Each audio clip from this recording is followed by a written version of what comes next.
اللہ تعالیٰ جسے چاہے عزت دے، جسے چاہے ذلت دے اور جسے چاہے ہدایت دے۔ ناظرین، یہ ایمان افروز واقعہ امریکہ سے تعلق رکھنے والی نوجوان لڑکی جنیسا کی ہے، جسے سن کر آپ لوگوں کا ایمان اپنی انتہا تک پہنچ جائے گا۔ ناظرین، جنیسا خود بیان کرتی ہے کہ میں ایک آزاد معاشرے میں بڑی ہوئی، لہٰذا مجھے فحاشی کی لت لگی ہوئی تھی۔ جوانی عروج پر تھی اور میرے 4 بوائے فرینڈز تھے اور ان میں سے کوئی نہ کوئی ہر رات میرے ساتھ سوتا تھا۔ عمل غلاظت کی وجہ سے مجھے گلے کا کینسر ہوا جب میں 24 سال کی ہوئی۔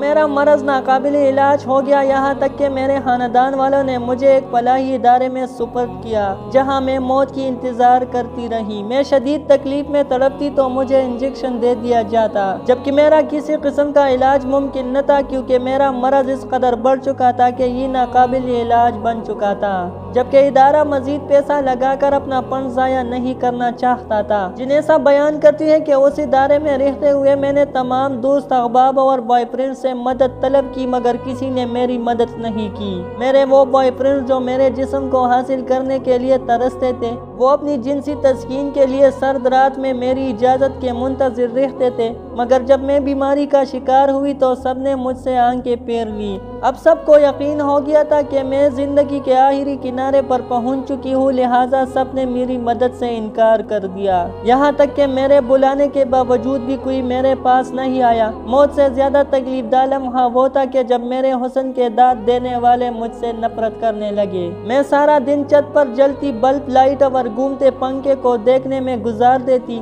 اسی دوران ہمارے ادارے میں ایک پاکستانی نوجوان کو بطور کلینر رکھا گیا۔ اس پورے ادارے میں وہ واحد انسان تھا اور مسلمان بھی جس کا رویہ سب مریضوں کے ساتھ انتہائی نرم تھا۔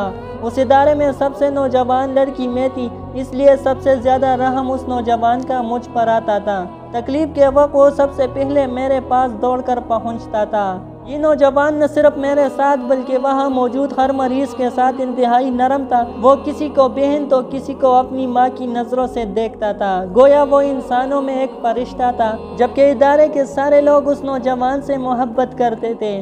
ناظرین، جنیسا بیان کرتی ہے جب میں نے اس مسلمان سے اس رحم دلی کی وجہ پوچھی تو اس نے بتایا کہ اس کی وجہ اس کا مذہب اسلام ہے۔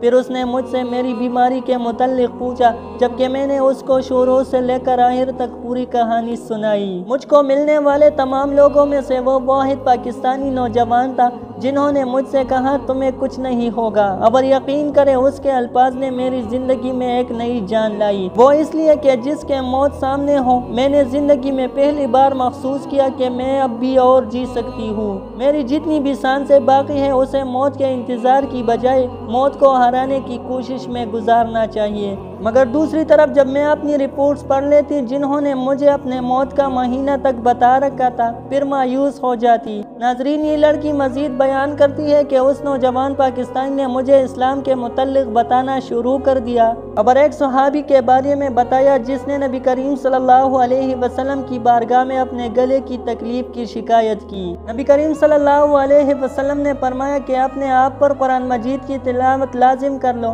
اور ساتھ میں مجھے نصیحت کی کہ قرآن مجید میں ہر کسی کے لیے شفا ہے، تم پڑھ کر دیکھ لو، چند ہفتوں میں تمہیں بہتری محسوس ہوگی۔ ناظرین، یہ لڑکی مزید بتا رہی ہے کہ یہ باتیں سن کر میں حیران ہوئی اور مجھے مذاق بھی لگا کہ جہاں ہر میڈیکل سائنس ناکام ہو چکی ہے وہاں یہ صفائی کرنے والا نوجوان مجھے کیا علاج بتا رہا ہے۔ میں شدید تکلیف کے ہاتھوں مجبور تھی، اس لیے پاکستانی نوجوان کی بات مان لی، جس کے بعد اس نے مجھے وضو سکھانا شروع کر دیا، اور وہ قرآن پاک ساتھ لاتا اور میرے پاس آ کر مجھے قرآن پاک پڑھاتے رہے۔ جب میں نے قرآن کریم شروع کیا تو چند ہفتوں بعد میری حالت بہتر ہونا شروع ہو گئی۔ مجھے اپنی تکلیف میں بہت کمی محسوس ہو گئی، خاص کر میں جتنی دیر قرآن پاک پڑھتی تو مجھے زبانی یاد آنا شروع ہو گئی، اور آخری 10 سورتوں کو میں نے زبانی یاد کر دی، یہاں تک کہ اس پاکستانی نوجوان کی غیر موجودگی میں جب بھی مجھے تکلیف محسوس ہوتی تو میں قرآن مجید کی زبانی آیتوں کا تلاوت کرتی تھی۔